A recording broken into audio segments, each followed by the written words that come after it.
Hello everyone, आप सभी लोगों का स्वागत है अनअकैडमी यूपीपीएससी के यूट्यूब चैनल पर।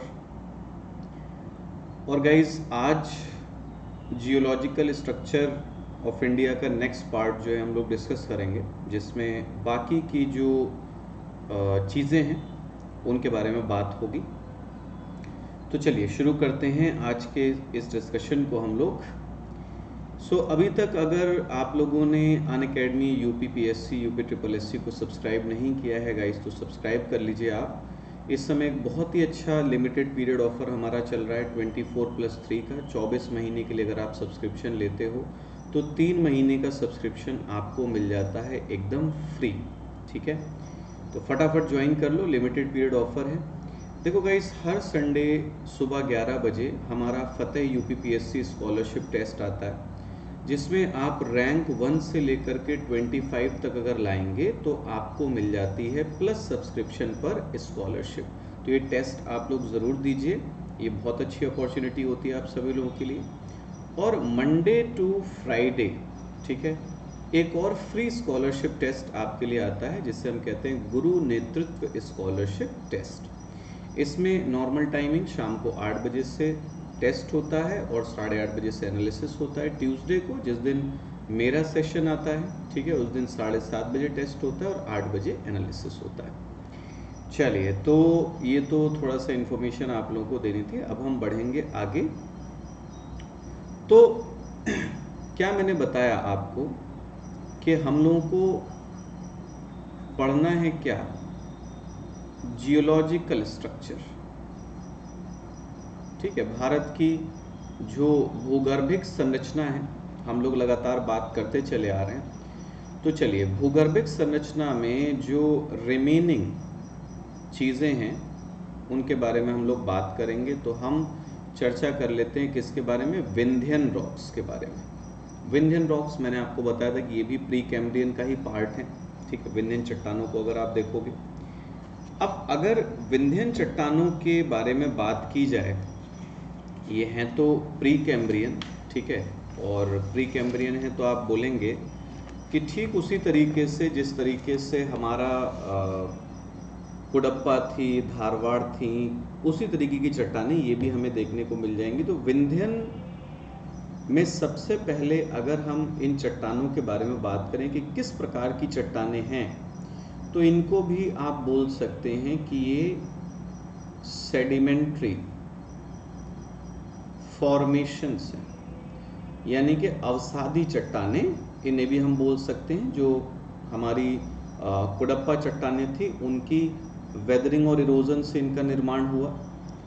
दूसरी चीज़, अगर हम इन चट्टानों का एक्सटेंशन देखें, इनका विस्तार देख लें कि ये चट्टानें हमें कहाँ से कहाँ तक देखने को मिलती हैं, तो आप बोलेंगे राजस्थान में, ठीक है, इन राजस्थान देयर इज चित्तौड़गढ़। ठीक है, तो राजस्थान के चित्तौड़गढ़ से लेकर के ये चट्टानें आपको मिलती हैं बिहार में, कहाँ तक? सासाराम तक। ठीक है, राजस्थान के चित्तौड़गढ़ से लेकर के बिहार में सासाराम तक। और पूरा आप बोल सकते हो कि ये विंध्यन माउंटेन रेंज, विंध्यन पर्वत श्रृंखला का क्षेत्र है। ठीक है, तो राजस्थान में चित्तौड़गढ़ से लेकर के बिहार में सासाराम तक विंध्यन पर्वत श्रृंखला के क्षेत्र में ये चट्टानें जो हैं हमें प्राप्त हो जाती हैं। अब ये चट्टानें बेसिकली किस चीज़ के लिए जानी जाती हैं, तो आप ध्यान रखोगे कि ये चट्टानें फेमस हैं किसके लिए? रेड सैंडस्टोन, यानी कि बलुआ पत्थर के लिए। ठीक है, आप नॉर्मल सैंडस्टोन भी बोल सकते हो, बलुआ पत्थर आप बोल सकते हो कि बिल्डिंग मटेरियल्स, यानी कि इमारतों के या भवन निर्माण के जो पदार्थ होते हैं उनके लिए बिल्डिंग मटेरियल्स इसमें हमें मिलेंगे।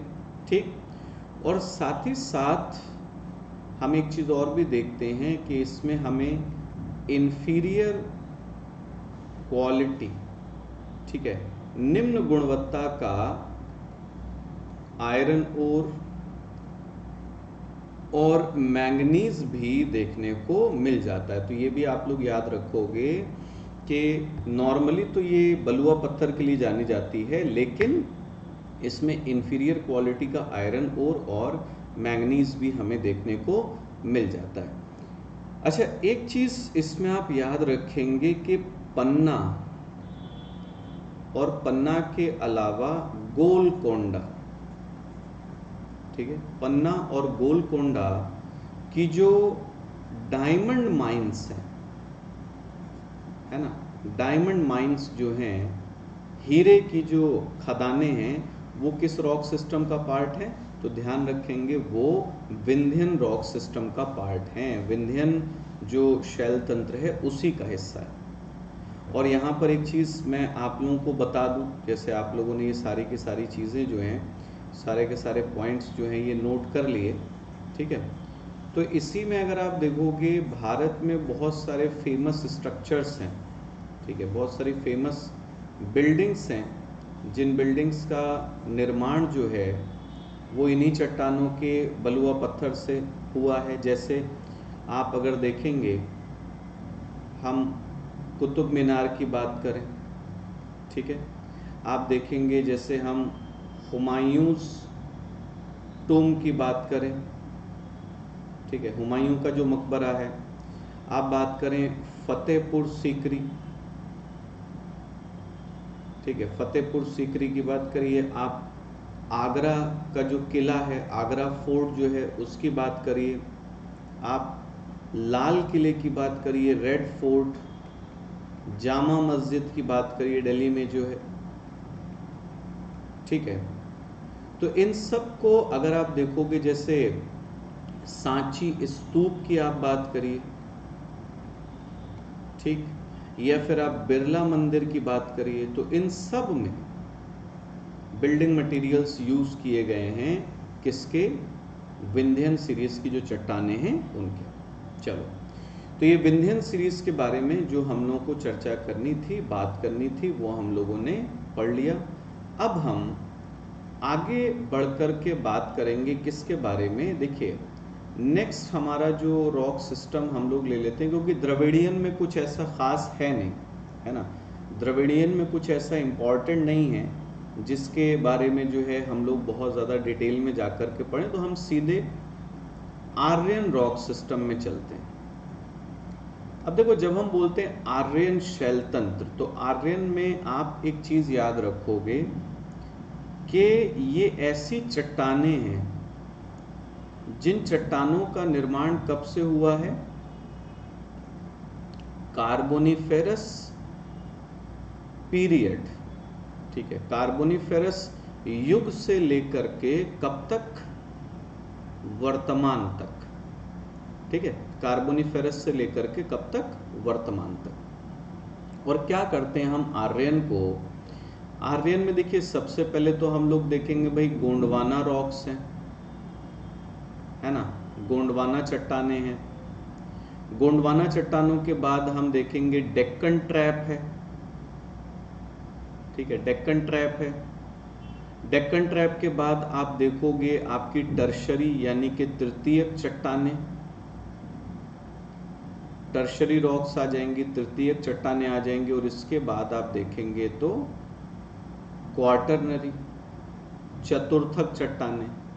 तो ये समझ लीजिए कि गोंडवाना, दक्कन ट्रैप, ठीक है, तृतीयक युग की चट्टानें, चतुर्थक युग की चट्टानें, ये सारी की सारी चट्टानें किसे बिलोंग करती हैं? ये बिलोंग करती हैं कार्बोनिफेरस पीरियड। तो एक एक करके इनके बारे में जो इम्पोर्टेंट चीज़ें हैं वो हम लोग फटाफट पढ़ करके समाप्त करते हैं। तो देखिए, जैसे सबसे पहले बात आई भाई गोंडवाना रॉक्स की, गोंडवाना चट्टानों की। सो आई थिंक आप सब लोग जानते होंगे कि गोंडवाना चट्टानें किस लिए फेमस हैं? कोल फॉर्मेशन के लिए फेमस है ना। बेसिकली सबसे पहले तो आप याद रखो कि इनका फॉर्मेशन कब हुआ। इनका अगर हम निर्माण देखें तो इन चट्टानों का फॉर्मेशन हुआ है, इनका निर्माण हुआ है कब? कार्बोनिफेरस पीरियड में, ठीक है, कार्बोनिफेरस पीरियड हम लेकर के चलते हैं कि भाई कार्बोनिफेरस युग में ये चट्टानें जो हैं इनका निर्माण हुआ, ठीक। और कार्बोनिफेरस पीरियड में ये जो चट्टानें हैं ये किसके लिए फेमस हैं? तो आप बोलोगे कि ये चट्टानें फेमस हैं फॉर कोल डिपॉजिट्स, ठीक है। किसके लिए? कोयले के भंडारों के लिए प्रसिद्ध है, ठीक है। कोल डिपॉजिट्स के लिए ये जानी जाती है, ठीक। अब इसमें जैसे मैं आप लोगों को बता दूं कि कोल डिपॉजिट की मैंने बात की, ठीक। तो इंडिया का अगर आप देखोगे, भारत का अगर आप देखोगे 98% कोल रिजर्व्स, ठीक है, 98% जो कोयले के भंडार हैं भारत के वो इन्हीं गोंडवाना रॉक्स के अंदर हमें देखने को मिलते हैं, ठीक है। तो ये चीज़ आप लोग ध्यान रखेंगे। और आपको एक चीज़ और बता दूं, ठीक है, ये जो हमारा गोंडवाना रॉक्स का मतलब आप बोलेंगे कि ग्रुप है, इसमें हमें आयरन ओर भी देखने को मिलता है। Iron ore is also present in some regions, मतलब कुछ क्षेत्रों में हमें लौ अयस्क भी देखने को मिल जाता है। और जैसे इसमें आप नाम ले सकते हो किसका? रानीगंज का, कि रानीगंज में अगर हम जाकर के देखें तो वहां पर हमें आयरन ओर यानी कि लौ अयस्क भी देखने को मिल जाता है। ओके, अच्छा, अब अगर इन चट्टानों की उपस्थिति देखेंगे कि ये कहाँ कहाँ पर हमें देखने को मिलती, तो आप बोलोगे हमारी दामोदर महानदी, गोदावरी, सोन एंड नर्मदा बेसिन्स, ठीक है। तो ये जितनी भी नदी द्रोणियां हैं, दामोदर नदी द्रोणी है, महानदी नदी द्रोणी है, गोदावरी है, सोन है, नर्मदा है, इन सब में ये चट्टानें हमें मुख्य रूप से प्राप्त होती हैं, गोंडवाना चट्टानें। क्लियर है बात? चलिए, तो ये हमने डिस्कस कर लिया किसके बारे में, जो हमारी गोंडवाना रॉक्स थी उनके बारे में बात हो गई। अब इससे पहले कि हम आगे बढ़ें और बाकी की जो 2-3 प्रकार हैं उनके बारे में मैं आपको बताऊं, चलो फटाफट थोड़ी सी इन्फॉर्मेशन आप लोगों को और दे देता हूँ। गाइस देखो, अगर आप प्लस पर आ जाते हैं तो प्लस पर आने के फ़ायदे क्या हैं कि आपको घर बैठे लाइव क्लासेस मिलेंगी, ढेर सारे कोर्सेज और कंटेंट मिल जाएंगे, हमारे टॉप एजुकेटर्स आपका पूरा सिलेबस, आपकी पूरी एग्ज़ाम प्रिपरेशन कंप्लीट कराएंगे, आपके डाउट्स को क्लियर करने के लिए डाउट क्लियरिंग सेशंस मिलेंगे, live test series, PDF format में study material, answer writing sessions, mentorship and guidance, ये सब कुछ अनअकैडमी आपको अपने सब्सक्रिप्शन में प्रोवाइड कराता है। अगर आप आरओ की तैयारी कर रहे हो तो Pragati UPPSC RO prelims 2021 plus test series हमारी शुरू हो रही है। कब से? 19 जून से। तो फटाफट आप लोग सब्सक्राइब कर लीजिए ताकि टेस्ट सीरीज़ आप लोग ज्वाइन कर पाएँ। आपके लिए देखिए कई सारे बैचेस अभी शुरू हुए हैं। 12 जून से हमारा विजय पथ बैच शुरू हुआ है, GS paper 3 answer writing batch है 2021 के लिए।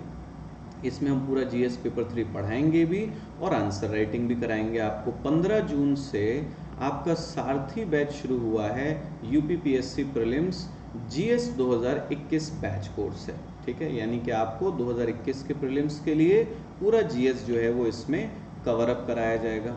इसके बाद आप देखेंगे लक्ष्य यूपीपीएससी 2022, यानी कि 2022 के पीसीएस के लिए 16 जून मतलब आज से आपका ये 12 महीने का प्री कम मेंस का बैच जो है वो स्टार्ट होने वाला है। तो फटाफट आप लोग क्या कर लीजिए, सब्सक्राइब कर लीजिए ताकि ये बैचेस वगैरह आपसे ना छूटें। ओके, चलिए अब हम लोग चलते हैं वापस अपने डिस्कशन पर। तो मैंने आपको गोंडवाना चट्टानों के बारे में बता दिया। अब आगे बढ़ कर के आप बात कर लें किसकी, देखिए डेक्कन ट्रैप। तो डेक्कन ट्रैप या दक्कन ट्रैप जिसे हम बोलते हैं, ये क्या है? आप सीधे सीधे बोलोगे कि ये it is a region of basaltic igneous rocks. ठीक है, किस प्रकार की आग्नेय चट्टानों का क्षेत्र है? बेसाल्टिक आग्नेय चट्टानों का क्षेत्र है। ठीक, और ये बेसाल्टिक आग्नेय चट्टानें बनी कब थी?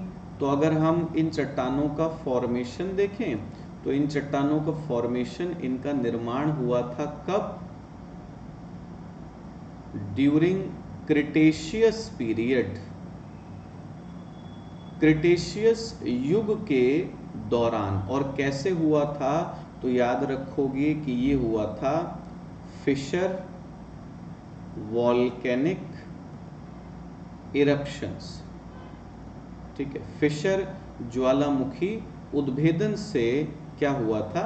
निर्माण हुआ था। ठीक, तो डेक्कन ट्रैप जिसे हम बोलते हैं वो एक्चुअली बेसाल्टिक आग्नेय चट्टानों का एक क्षेत्र है, या फिर आप ये भी बोल सकते हो कि ये एक वॉल्केनिक प्लेट्यू है, एक ज्वालामुखीय पठार है, या फिर कहीं कहीं पर आप देखेंगे बेसाल्टिक प्लेट्यू, बेसाल्टिक पठार भी इसको लिख दिया जाता है। इसका निर्माण कब हुआ है?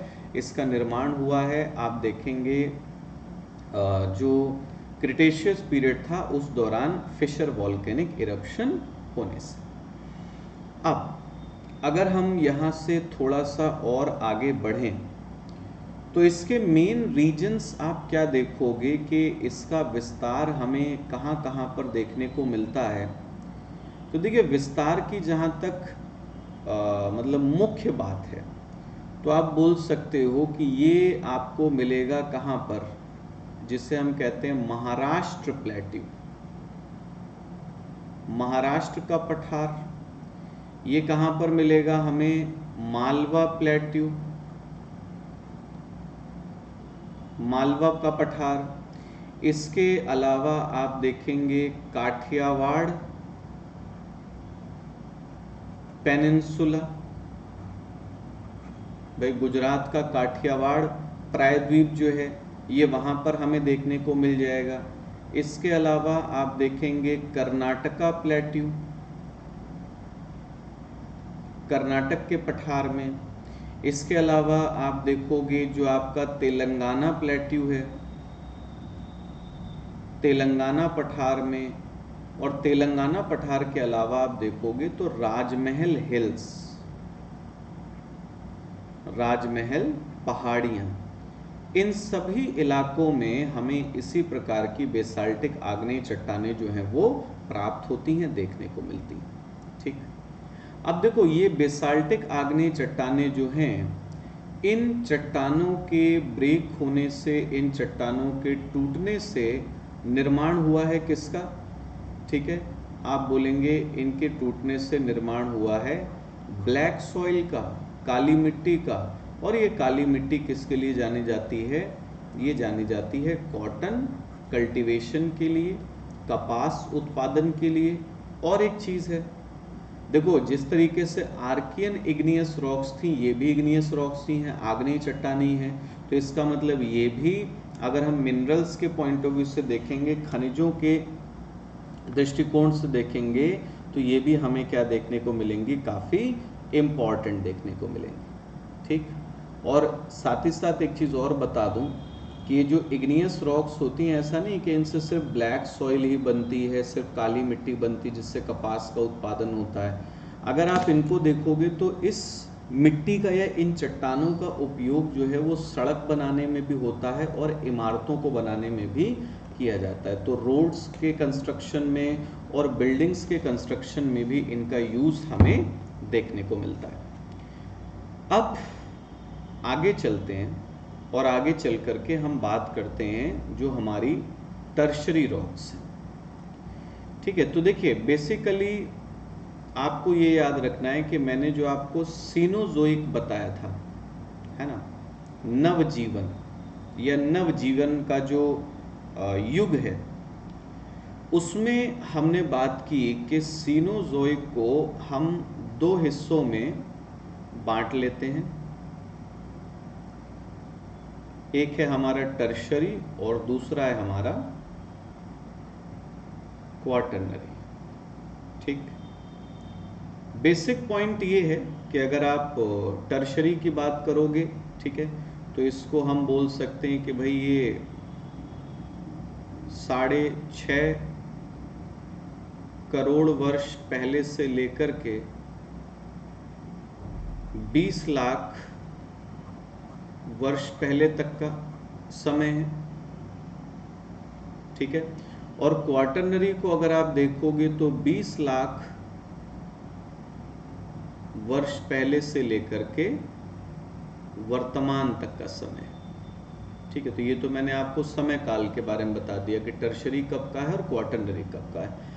अब बेसिकली ये है बात, देखिए जब आप टर्शरी की बात करते हो तो टर्शरी में हमें एक चीज देखने को मिलती है कि जो तृतीयक युग की चट्टानें हैं, है ना, इस युग की जो रॉक्स हैं, ये रॉक्स मेनली हमें कहां पर देखने को मिलती है? हिमालय में, क्योंकि यही वो समय है जब हिमालय माउंटेन सिस्टम, हिमालय पर्वत तंत्र का क्या हुआ? निर्माण हुआ। आप देखोगे टर्शरी ही वो पीरियड है, वो समय है जब किसका निर्माण हुआ था? हिमालय का निर्माण हुआ था। और इसमें भी मैं आप लोगों को बता देता हूँ, है ना, कि टर्शरी में अगर आप देखोगे तो ओलिगोसीन में क्या बना था? ग्रेटर हिमालय, महान हिमालय बनकर के तैयार हुआ। ठीक, अगर हम बात करें मायोसीन, ठीक है, तो मायोसीन में फॉर्मेशन होता है किसका? मिडिल हिमालय का, मध्य हिमालय का निर्माण हो जाता है। और अगर आप बात करोगे प्लायोसीन, है ना, तो प्लायोसीन में हमें देखने को मिलता है किसका फॉर्मेशन होता है? शिवालिक का। तो एक चीज तो आपको ये ध्यान रखनी है, अगर आप तृतीयक युग की चट्टानों के बारे में पढ़ रहे हैं तो आपको ये ध्यान रखना है कि तृतीयक युग के दौरान हिमालय पर्वत तंत्र का क्या हुआ? निर्माण हुआ। तो यहाँ की चट्टानें हमें हिमालय पर्वत तंत्र के क्षेत्र में देखने को मिलेंगी। और दूसरी चीज आपको क्या याद रखनी है कि जब हम बात करते हैं ना टर्शरी रॉक्स की, तृतीयक युग की चट्टानों की, तो इनको आप याद रखेंगे कि ये चट्टानें हमें पेनिनसुलर इंडिया में भी, यानी कि प्रायद्वीपीय भारत में भी देखने को मिलती हैं। और कहाँ पर ये चट्टानें हमें देखने को मिलती हैं? तो आप देखोगे जैसे कोस्ट ऑफ कच्छ, काठियावाड़, कोंकण, मालाबार। ठीक, इसके अलावा आप नीलगिरी को अगर देखोगे, आप ईस्टर्न घाट को देखोगे, तो वहां पर भी ये चट्टानें हमें मिल जाती। ठीक है, पूर्वी घाट को देखें। और प्रायद्वीपीय भारत में ये चट्टानें मुख्य रूप से किसके लिए जानी जाती हैं? आप जान लीजिए, पेट्रोलियम रिजर्व्स के लिए। जिस तरीके से भारत में कोयले के भंडारों के लिए कौन सी चट्टानें प्रसिद्ध हैं? गोंडवाना। वैसे ध्यान रखोगे कि पेट्रोलियम भंडारों के लिए कौन सी चट्टानें जानी जाती हैं? टर्शरी। समझ गए? चाहे आप कृष्णा गोदावरी बेसिन की बात करिए, ठीक है, या आप राजस्थान में अगर हमें पेट्रोलियम के रिजर्व्स मिल रहे हैं, या आप बॉम्बे हाई की बात कर रहे हैं, या फिर आप चले जाइए आसाम, जो ब्रह्मपुत्रा वैली का क्षेत्र है, वहाँ पर हमें जितने भी पेट्रोलियम के रिजर्व्स मिल रहे हैं, ये सब के सब किस प्रकार की चट्टानों में हैं? टर्शरी युग की चट्टानों में, तृतीयक युग की चट्टानों में। ठीक हो गई बात? लास्ट में हम आ जाते हैं किसमें, जो हमारी क्वाटरनरी रॉक्स हैं, चतुर्थक युग की चट्टानें हैं। देखिए जब बात है क्वाटरनरी, ठीक है, चतुर्थक युग की चट्टानें, तो चतुर्थक युग की चट्टानों में बेसिकली क्या होता है, आप समझ लीजिए कि जो हमारा क्वाटरनरी पीरियड है 20 लाख साल से लेकर के अब तक का है। तो इसमें आप बोलेंगे कि यंगेस्ट रॉक्स इन इंडिया, है ना, भारत की सबसे युवा चट्टानें हैं। और इस समय पर अगर आप देखोगे कि क्या क्या चीजें हमें देखने को मिलती हैं, तो सबसे पहली चीज आपको क्या देखने को मिलेगी, formation of great plain of north India, उत्तर भारत के विशाल मैदान का निर्माण हुआ।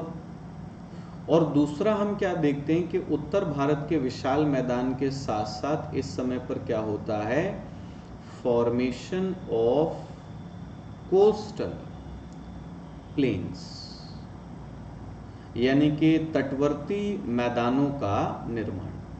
तो आपको देखो ध्यान ये रखना है कि ये जो हमारी क्वाटरनरी रॉक्स हैं, जो चतुर्थक युग की चट्टानें हैं, अगर इन चट्टानों को हम देखें तो ये चट्टानें बेसिकली हाईली फर्टाइल सॉइल के लिए जानी जाती हैं, अत्यधिक उर्वर मिट्टी के लिए जानी जाती हैं, और जो कि एग्रीकल्चर के पॉइंट ऑफ व्यू से, कृषि क्रियाओं के दृष्टिकोण से अत्यधिक महत्वपूर्ण है। अपार्ट फ्रॉम दैट इनमें हमें इस तरीके की कोई आयरन ओर या ये सब मिलता हो, वो हमें देखने को नहीं मिलता।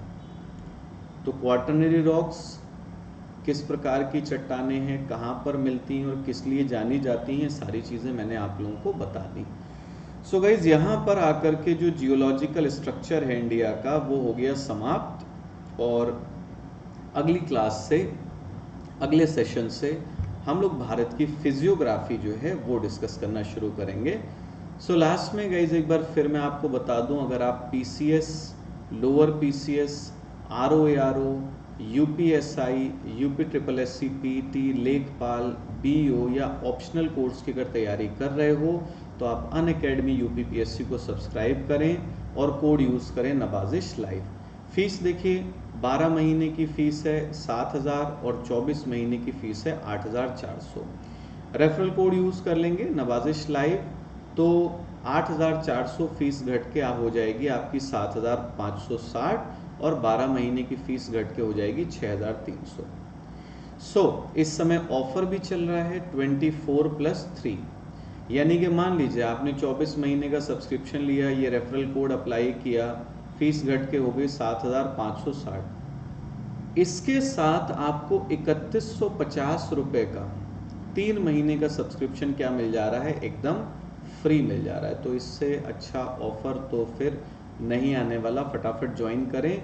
कॉम्बो सब्सक्रिप्शन का भी एक ऑफर आपको अनअकैडमी दे रहा है, जिसमें आप एक सब्सक्रिप्शन लेकर के MPPSC Vyapam, RPSC, UPPSC, UP triple SC और बीपीएससी, इन सभी कैटेगरीज के एजुकेटर से पढ़ सकते हो, उनके कोर्सेज देख सकते हो एक सिंगल सब्सक्रिप्शन लेके।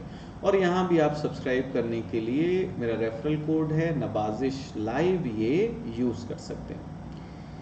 सो गाइज, अगर अभी तक आपने हमारे अनअकैडमी यूपीपीएससी की यूट्यूब चैनल को सब्सक्राइब नहीं किया है तो सब्सक्राइब कर लें आप लोग, बेल आइकन को दबा दीजिए नोटिफिकेशंस के लिए, और इस सेशन को लाइक और शेयर करिए अगर ये आपको पसंद आया हो, और कमेंट सेक्शन में अपनी फीडबैक हमारे साथ ज़रूर शेयर करिए, और कोई क्वेश्चन हो तो वो क्वेश्चन भी आप कमेंट सेक्शन में हमें भेज सकते हो। Thank you so much.